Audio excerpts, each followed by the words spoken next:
नमस्कार। चलिए आज भविष्य की एक झलक देखते हैं। एक ऐसी दुनिया की बात करते हैं जो अब सिर्फ फिल्मों की कहानी नहीं बल्कि हमारी हकीकत बन चुकी है। याद है वो जमाना, मतलब ज्यादा पुरानी बात नहीं है, जब एआई का मतलब होता था एक चैटबॉट। बस स्क्रीन पर कुछ टाइप करो और जवाब मिल गया।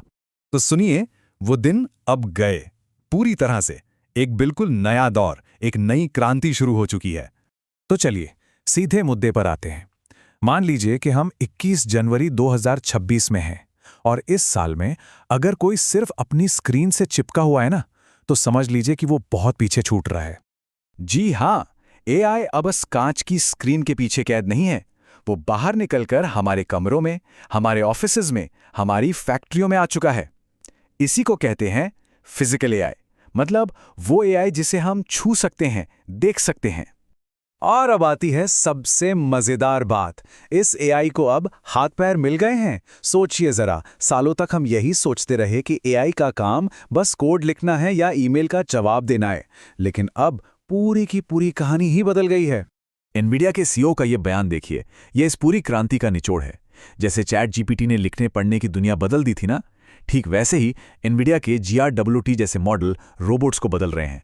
अब वो सिर्फ ऑर्डर फॉलो करने वाली मशीनें नहीं हैं, उनमें इंसानों जैसी समझ और फैसला लेने की ताकत आ रही है। जरा सोचकर देखिए, एक ऐसा रोबोट जो सिर्फ बातें नहीं सुनता बल्कि घर का गीला सूखा कचरा अलग करता है, सुबह सुबह बढ़िया कॉफी बनाता है और ऑफिस की वो बोरिंग फाइलें भी खुद ही मैनेज कर लेता है। हम अब सिर्फ डिजिटल दुनिया में नहीं जी रहे, हम फिजिकल ऑटोनॉमी के एक नए दौर में आ गए हैं। और सुनिए, ये कोई हवाई बातें नहीं है, कोई साइंस फिक्शन फिल्म नहीं चल रही।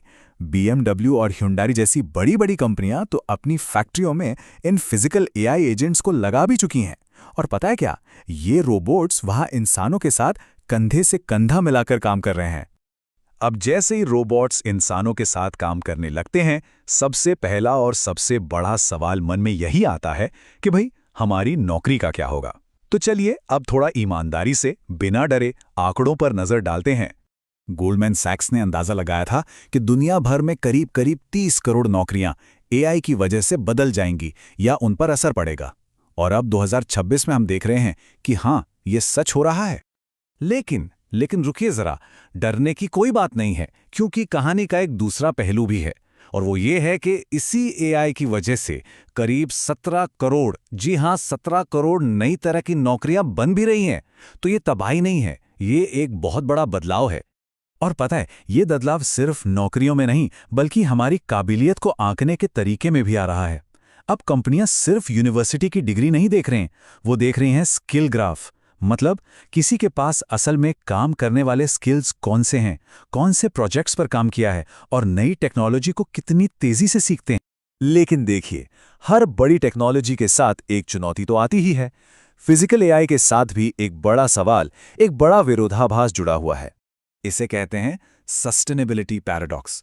मतलब एक तरफ तो एआई हमें पर्यावरण बचाने में मदद कर सकता है, जैसे कचरा छांटना, लेकिन दूसरी तरफ इन ताकतवर एआई मॉडल्स को चलाने में इतनी ज्यादा बिजली लगती है कि वो खुद पर्यावरण के लिए एक बड़ी चुनौती बन जाती है। लेकिन इसका जो हल निकाला जा रहा है वो सच में कमाल का है। फिनलैंड और स्वीडन जैसे देश क्या कर रहे हैं सुनिए। वहां बड़े बड़े डेटा सेंटर से जो गर्मी निकलती है उसे वेस्ट नहीं होने देते, उसे कैप्चर करके पूरे पूरे शहर को गर्म रखने के लिए इस्तेमाल कर रहे हैं। है ना कमाल का इनोवेशन। तो ये सब सुनकर अगर थोड़ी घबराहट हो भी रही है, तो चलिए अब बात करते हैं सॉल्यूशन की। इस नई दुनिया में टिके रहने का, आगे बढ़ने का एक ही मंत्र है, और वो मंत्र है एआई ऑगमेंटेशन। सीधा सा मतलब है, एआई से लड़ना नहीं है, उसे अपना साथी बनाना है, अपने काम का हिस्सा बनाना है, ताकि हमारी अपनी ताकत और बढ़ जाए। तो इसके लिए ये 3 कदम की सर्वाइवल गाइड समझ लीजिए। नंबर 1, सिर्फ एआई टूल्स इस्तेमाल करना छोड़िए, अब एआई एजेंट्स को मैनेज करना, उनसे काम करवाना सीखिए। नंबर 2, उन स्किल्स पर फोकस करिए जो मशीनें नहीं कर सकती, जैसे कि इमोशनल इंटेलिजेंस और फिजिकल काम में फुर्ती। और नंबर 3, अपने काम में टेक्नोलॉजी और सस्टेनेबिलिटी दोनों को जोड़कर कुछ नया कीजिए। एक बात हमेशा याद रखिए, आने वाला वक्त सिर्फ कोड लिखने वालों का नहीं है, भविष्य उनका है जो इस एआई को असल दुनिया में एक्शन में बदल सकते हैं। तो इस बदलाव का शिकार नहीं, इसका लीडर बनना है। और आखिर में बस एक सवाल, क्या हम सब उस दुनिया के लिए तैयार हैं जहां हमारा अगला बॉस कोई इंसान नहीं बल्कि एक रोबोट हो सकता है? इस पे सोचिएगा जरूर।